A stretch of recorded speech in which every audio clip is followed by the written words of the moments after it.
it's Jenna and we're doing D.I.D. day to day.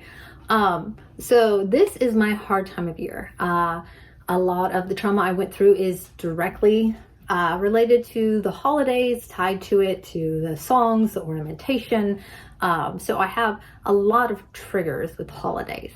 And I have a new therapist. I was telling her this and, preparing for my hard time of year. We scheduled more therapy sessions and, decide not to be already working on things that would be difficult. So I was in a couple weeks ago and she asked how I was doing and I was like, I'm drowning, because that's how I express negative emotions. If at all possible, with a smile and a joke. I'm not okay. I know there's those of you watching who feel attacked right now, right? We know it's a coping mechanism. Okay. Anyway, my therapist was like, let's try something if you're willing and your parts are willing. Okay, because I'm actively suffocating in trauma. She mentioned, since I'm the host and these other parts are used to holding that away from me, would they be willing to keep it from me through the holiday season to be addressed afterwards, not a long-term solution, just because I can't process while it's ongoing. So it would be asking a war veteran to process trauma during a 4th of July show. There is too much triggering to actually be able to process the trauma. My system is too activated. So I thought this was a great idea. My team thought this was a great idea. And so we did a visualization. We do a conference room when we're all coming together, which is something I've recommended the book, Healing the Fragmented Selves of Trauma Survivors. And in that book, they talk about a conference room to talk with parts, and my therapist uses that as well. So called everybody into the conference room and was like, I don't know how we would do this, but so and people ask me, they're like, if I'm imagining the inner world, is it faking?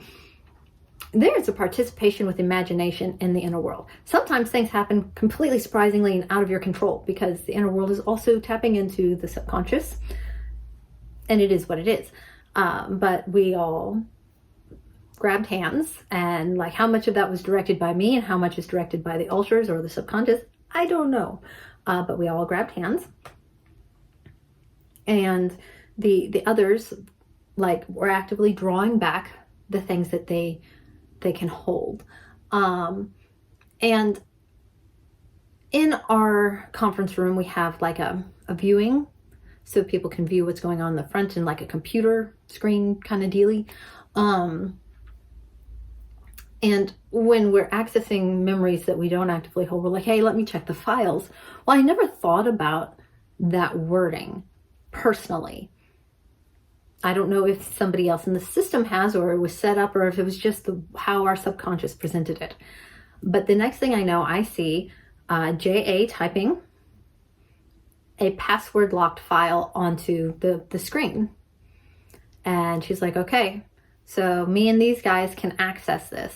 And if it needs accessed, we can access it, but we've locked you out of it. And I was like, okay, let's try that.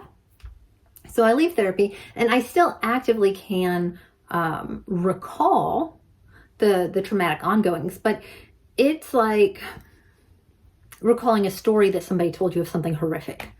So yeah, oh wow, that's bad, but I don't actually feel the emotion of it. So if you're discussing the Vietnam War, that was horrific and atrocities, but because I don't have any active connection to it, I don't feel it. It's all up here. Oh wow, ooh, that's bad, but I'm not, oh my, I can't none of that. And it's worked. I have been going through the Christmas season happy and functional, which is amazing.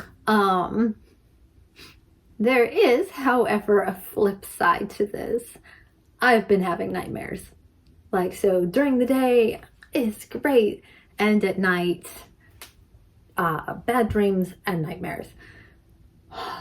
Which is a trade-off I'm actually willing to take. Before knowing about my system, I had a lot of nightmares. And so this is, kind of reverting back to that for me. Because if I've learned anything, it's that trauma doesn't go away when you ignore it. And so just because I'm consciously not engaging with the issues I have with this time of year, my subconscious is still very much engaged with that. And it is telling me about it every night. And I'm looking forward to this season being over and like working on addressing that, because I am not a fan of having multiple disturbing dreams in a night. It's just not my best life. However, it's way better than what I was going through during the day. And so if I can be actively engaged with my family and enjoy festivities, like to be able to breathe while I'm awake, I'll deal with the dreams that have been coming pretty consistently, not necessarily every night, but probably every other night. And I thought this was all very fascinating. I thought that you guys especially would be interested. And I don't know if it would work for other systems, but as systems are ordered around the host not being aware of trauma so that they can function during the day, like running the day-to-day life, I would be willing to bet it's something that is a workaround, but it's definitely a temporary workaround. Like I can tell it's all still back there waiting for me. It's like sometimes people break a bone and they can't get into the surgeon. And so they just kind of set it and they sit there for a couple days until they can get into surgery. And it's like that. Like you're on a bunch of painkillers with a improperly set bone going, okay, I'm going to have to do surgery on this. This is a temporary fix. But in the meantime, it's a temporary fix and I'm super excited about it. So I wanted to share it with y'all. And yeah, if you guys have any questions or any experiences that you've had like that, leave it in the comments and I'll catch you later. Bye.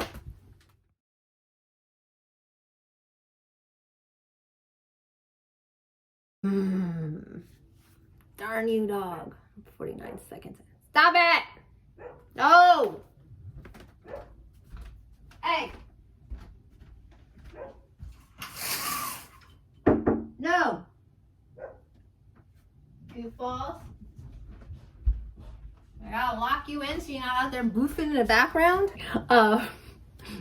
So that's how I, like, I'm not okay. And I put a barricade up so my dog wouldn't come through. She just snuck under it. All right, focus. We'll see if I cut that out or if I put it at the end. Sorry about that.